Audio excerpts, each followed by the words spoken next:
जय महाकाल। मेरे प्रिय साधक और मित्रों, आज मैं आपके सामने शमशान वासिनी का मंत्र साधना लेकर आया हूँ। अगर आप यह साधना पूरी कर लेते हैं तो आपके जीवन में आ रही हर तरह की समस्या के ऊपर आप विजय प्राप्त कर लेंगे। चाहे फिर वो आर्थिक हो, मानसिक हो, पारिवारिक हो, सामाजिक हो, जो भी आपकी समस्या है सबके ऊपर आप विजय प्राप्त कर लोगे। साथ ही साथ आप दूसरों की मदद करने में सक्षम हो जाएंगे। जन कल्याण के काम करने में आप सक्षम हो जाएंगे। लोग आपको किसी महान संत से कम नहीं समझेंगे। इतनी शक्ति आपके पास आ जाएगी यह साधना करने से। पर यह साधना काफ़ी ज़्यादा उग्र है, खतरनाक है। अपने गुरु के सानिध्य में रहकर यह साधना आप करें। गुरु दीक्षा लेकर आप साधना करें। और अगर आपके गुरु है पहले से तो आप अपने गुरु से इस साधना के बारे में सविस्तर चर्चा करें, उनकी अनुमति लें और फिर साधना करें।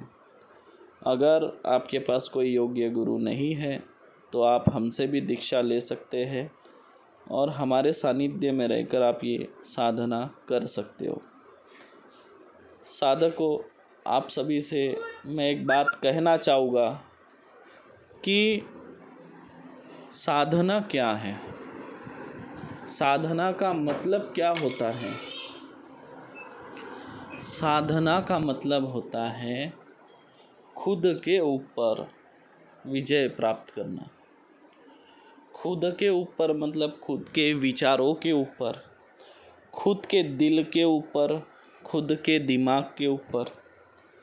देखिए, जब आपका दिमाग और आपका दिल, मन है ना, बुद्धि और मन, जब तक ये इनका संतुलन नहीं बनेगा तब तक आप साधक नहीं बन पाएंगे।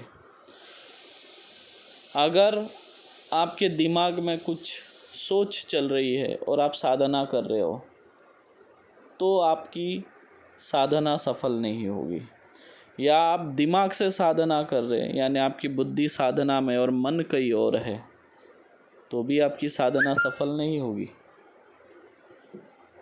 साधना सफल करने के लिए जिस तरह तराजू के ऊपर हम कोई चीज़ और वजन रख के दोनों के संतुलन को बराबर लाकर तब वो एक माप बनता है, ठीक उसी तरह हमें इन दोनों को बराबर लाना है, मन और बुद्धि को।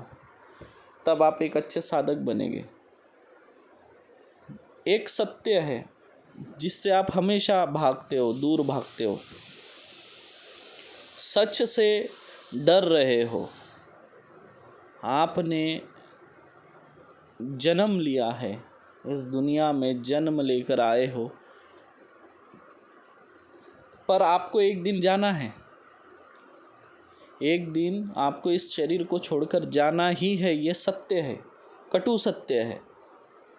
जब आपको सच मालूम है एक दिन आपको जाना ही है तो फिर आप डरते क्यों हो। उस डर को दूर करो। आप उस सच से भाग रहे हो जो सच है और आप भाग रहे हो झूठ की तरफ। सच को एक्सेप्ट करो। आप जिस दिन इस सच को एक्सेप्ट करेंगे उस दिन एक साधक बन जाएंगे। उस दिन आपके अंदर से मौत का डर जिस दिन निकल जाएगा उस दिन आप साधक बन जाएंगे। जिस दिन आपके मन से डर खत्म हो गया उस दिन आप साधक बन जाएंगे। क्योंकि साधना में डर नहीं होना, डर के कारण ही साधना असफल हो जाती है। इसलिए खुद के डर को ख़त्म करें और दृढ़ निश्चय के साथ साधना करें। देखो, जिस दिन डर खत्म होगा उस दिन आपके साधना का आपको फल मिलना चालू हो जाएगा। चलिए मैं आपको अभी साधना के बारे में बता दूं। आपको गूगल, लोभान मैंने इत्र लिखे हैं 5, हो सके तो 7-8 ले ले। दही 1 कप। घी लेना है आपको 1 किलो। अगर आप घी नहीं ले सकते, आपके पास पैसे कम हैं, सरसों का तेल ले लीजिए 1 किलो। दूध आपको लेना है कम से कम 1.5 लीटर। तेल के पराठे बनाने हैं 9, और अच्छे जाड़े जाड़े। बकरे का मांस 1 पाव। छोटी मछली जो 1-1.5 इंच की होती है वो लेना है 1 पाव। उबले हुए अंडे 5। गुलाल, बुक्का, सिंदूर ये लेना है। पीसी हुई हल्दी, जो शादी ब्याह में उपयोग की जाती है, पीसी हुई हल्दी गीली वाली, वो आपको 1 कटोरी लेना है। काले कंबल का आसन लेना है आपको। अगर नहीं है तो नया कंबल खरीद के उसका आसन बनाए। घर में जो उपयोग करने वाले कंबल का आसन ना बनाए, ठीक है। माला कोई भी चलेंगी, 1 माला लगेंगी आपको 108 मनी वाली। अब आपको 5 प्रकार की लकड़ी लगेंगी, पीपल, बरगद, बबूल, खैर, ठीक है। अगर आपको खैर की लकड़ी नहीं मिलती है तो खैर के लकड़ी के जगह पे आप आम के लकड़ी का यूज़ कर सकते हैं। देसी शराब लेना है, हो सके मोवे की शराब मिले तो बहुत अच्छी बात। छार छबीला लेना है। हवन सामग्री पैकेट 3 लेना है। 1 किलो काले तिल, 1 किलो काली उड़द साबुत वाली, और 50 ग्राम पीली सरसों। छार छबीला, फिर से बता रहा हूँ, छार छबीला, कपूर कचरी, ये दोनों चीज़ अनिवार्य होना ही चाहिए, नहीं तो आपकी साधना सफल नहीं होगी, याद रखें। अब आपको क्या करना है, जिस दिन आप साधना के लिए जाएंगे उस दिन आप प्याज, लहसुन कुछ भी नहीं खाएंगे। सिर्फ आप दूध रोटी खाएंगे, ठीक है। इसमें कोई ये नहीं कि आप एक टाइम खाए, ऐसा नहीं। आपको जब जब भूख लगे तब आप दूध रोटी खाए चीनी मिलाकर, और जिसे शुगर हो वो सिर्फ दूध रोटी खाए। इसमें ऐसा कोई ज़रूरी नहीं कि चीनी डालना ही है। अब आपको क्या करना है, इसमें मैंने सामग्री में लिखा है कि एक मट्टी का प्याला चाहिए। मट्टी का प्याला हमें इसलिए चाहिए कि जब आप साधना करने बैठेंगे तो ये जो 9 पराठे आप लेकर गए तेल के बनाए हुए, उस पराठे को चूरना है और उसमें 1.5 लीटर दूध डालना है और उसमें 1 कटोरी चीनी मिला के उसको अच्छे से मिला के रखना है भोग के लिए। क्योंकि शमशान वासिनी जब आती है उसे दूध पराठे का भोग बहुत ज़्यादा प्रिय है, याद रखें। और ये मछली और ये मांस जो है बकरे का, ये उसके साथ जो शमशान वासिनी के साथ जो 4-5 जो भूत प्रेत आते हैं उनको देना होता है। और शमशान वासिनी के साथ एक कुत्ता आता है, उसे आपको अंडे देने उबले हुए। समझ गए आप लोग। साधना आपको चालू करनी है रात 11 बजे, ठीक आपकी साधना चालू हो जानी चाहिए। सुबह तो आपको नहाना ही है, लेकिन साधना में जाने से पहले भी आपको नहाना है। हो सके तो काले पैंट शर्ट पहनने की कोशिश करें, क्योंकि शमशान वासिनी की साधना में काले कपड़े का विधान है। ना हो तो कोई बात नहीं, लेकिन कोशिश करें अगर हो तो। अब आप समझ गए होंगे कि क्या है। रात को 11 बजे जैसे आप पहुंच गए, सबसे पहले शमशान में जहाँ चिता जलती है वहाँ पे आपको माथा टेकना है। माथा टेकने के बाद में आपको वहाँ पर अगरबत्ती लगानी है, एक कपूर जलाना है, गुलाल बुक्का सिंदूर डालना है। मैंने इसमें नारियल लिखना भूल गया, आपको एक नारियल फोड़ना है वहाँ पे पानी वाला, ठीक है। और कोई भी एक मिठाई अपने हिसाब से आप खरीद के ले जाए या बना कर ले जाए, हलवा वगैरह घर से रवे का, वो आपको चढ़ा देना है। और आपको प्रार्थना करना है कि हे शमशान के देवता, हे महादेव, हे शमशान भैरव, मेरी इस साधना को, अब साधना का नाम आपको लेना है, मेरी इस शमशान वासिनी साधना को सफल बनाए, मेरी रक्षा करे और मुझे आशीर्वाद दे, ऐसा बोले। और उसके बाद में हर शमशान में एक शमशान का देवता होता है, मतलब वो भूत होता है, उस शमशान के राजा को याद करना है। उस भूत को बोलते हैं शमशान का राजा। हर शमशान में एक शमशान का राजा होता है, उनको याद करना है। उनको भी आपको विनंती करना है मेरी साधना को आप सफल बनाएं। ठीक है, ऐसे हाथ जोड़कर फिर वापस ऐसे जगह आके बैठ जाए जहाँ पे अंधेरा हो। ठीक है, बहुत सारे पेड़ पौधे हो, अंधेरा हो, ऐसे जगह आप बैठ जाएं। और आपको शमशान देहाती एरिया का चुनना है, एकदम एकांत का। शहर के शमशान काम के नहीं। ठीक है, ये ध्यान रखें आप लोग। देहाती एरिया के शमशान को चुनिए आप। जब आप साधना चालू कर देंगे, जो मैंने मंत्र आपको आखिरी में मिलेगा, मंत्र लिखा है, उस मंत्र का आपको जाप करना है 11 बजे से लेकर सुबह के 3:30 बजे तक। शमशान वासिनी कभी भी आ सकती है, तब तक आपको अनगिनत जाप करना है। ठीक है, माला सिर्फ नाम के लिए हाथ में है, आपको माला घुमाते रहना है। अनगिनत जाप है ये, पर माला का विधान है करके हाथ में पकड़ना है माला। ठीक है, लेकिन ये अनगिनत जप है। और 11 से लेके 3:30 बजे तक कभी भी शमशान वासिनी हाजिर हो जाती है। और जब आती है, जब आप मंत्र जाप कर रहे होंगे, तब आपको आवाज़ें आने लग जाएंगी, बहुत ज़ोर से हवा आएंगी, आपका नाम लेके कोई आपको पुकारेगा। तो ऐसे समय में आप मंत्र जाप बंद ना करें। मंत्र जाप तब तक करते रहे जब तक शमशान वासिनी सामने आकर आपसे बोले नहीं कि बोलो क्या चाहता है तू, बोल क्या चाहता है। जब तक बोले नहीं तब तक आपको मंत्र उच्चारण बंद नहीं करना है। इस बात का ध्यान रखें, अगर बंद करोगे तो साधना असफल हो जाएगी आप।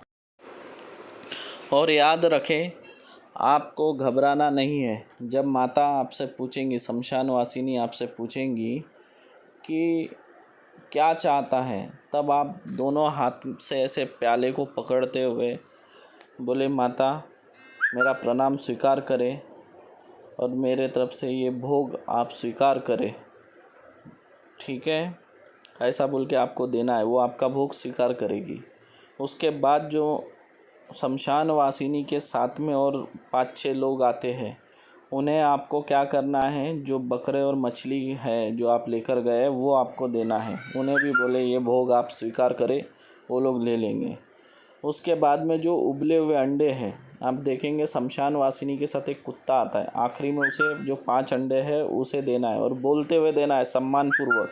कुत्ता मत समझना, नहीं तो कुत्ता समझ के व्यवहार मत करना।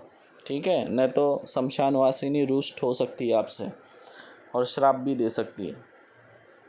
तो अब आप समझ गए होंगे। अब मैं इसमें ज़्यादा नहीं समझा सकता क्योंकि ये वीडियो काफ़ी लंबी हो जाएगी। अगर आपको कोई सलाह चाहिए तो आप मुझसे संपर्क करें और घबराएं नहीं, निःशुल्क है, कोई आपसे चार्ज या पैसा नहीं मांगा जाता हमारे यहाँ। हम सभी साधना निःशुल्क देते हैं।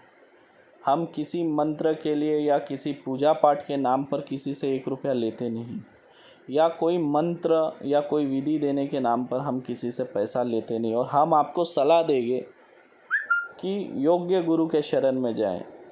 जहां आपसे पैसा मांगा जाता है साधना के नाम पे या मंत्रों के नाम पे, वहाँ आपकी साधना कभी सफल नहीं हो सकती। ये याद रखें, गुरु देता है, गुरु लेता नहीं। ऐसे लोगों से संभल जाएं। मैं ज़्यादा नहीं बोलूँगा, बस मेरा इतना कहना है। याद रखें, कोई ऐसा आप सोच रहे होंगे कि बहुत से लोग हैं जो शक्तियाँ दे देते, एक दूसरे को ट्रांसफ़र करते, ये सब नहीं होता है मित्रों। मैं आपसे एक बात पूछूंगा, अगर आपने कोई जीन साधना किया हो, मान लो, या कोई अभी ये शमशान वासिनी आप साधना कर रहे, इतने मुश्किल से आपको ये साधना हासिल होगी, और कोई आके आपको बोलेगा चलो 1,00,000-2 लाख क्या बात करते हो आप, आपको कोई आके बोलेगा एक काम करो मैं तुमको 5 करोड़ रुपए देता हूँ, आपकी ये जो शमशान वासिनी है ये मुझे ट्रांसफ़र करो, आप दोगे? मैं बोलता 10 क्या 100 करोड़ रुपए भी अगर कोई देगा तो आप अपनी शक्ति किसी को नहीं दोगे, क्योंकि आपको मालूम है आपके पास जो चीज़ है वो अमूल्य है। और एक बार याद रखिए, एक बार जिसने साधना कर लिया और अगर उसने अपनी शक्ति दूसरे को दे दिया तो दोबारा उस साधना को वो करे, कितने भी बार करे, वो उसे यानी उसके सामने प्रकट नहीं होगी और उसको वो शक्ति दोबारा नहीं मिलेगी। ये भी आप लोग जान लें। तो ये जो गोरख धंधे के पीछे आप ना पड़े, सावधान हो जाए। क्योंकि इस बातों से लोगों का तंत्र मंत्र पर से विश्वास उठता चला जा रहा है और मैं नहीं चाहता कि ऐसा हो। अगर आप लोगों को मेरा वीडियो अच्छा लगा तो लाइक करें, हमारे चैनल को सब्सक्राइब करें। इस साधना के बारे में अगर आपको कुछ समझ में नहीं आ रहा है तो हमसे संपर्क करें। मैं आपको पूरी गाइडलाइन करूँगा, कैसे करना है, क्या करना है, सब आपको समझाऊँगा। ठीक है। मेरी वीडियो अक्सर लंबी बन जाती है, पर क्या करें, आपको पूर्ण जानकारी देने की मेरी हमेशा कोशिश होती है।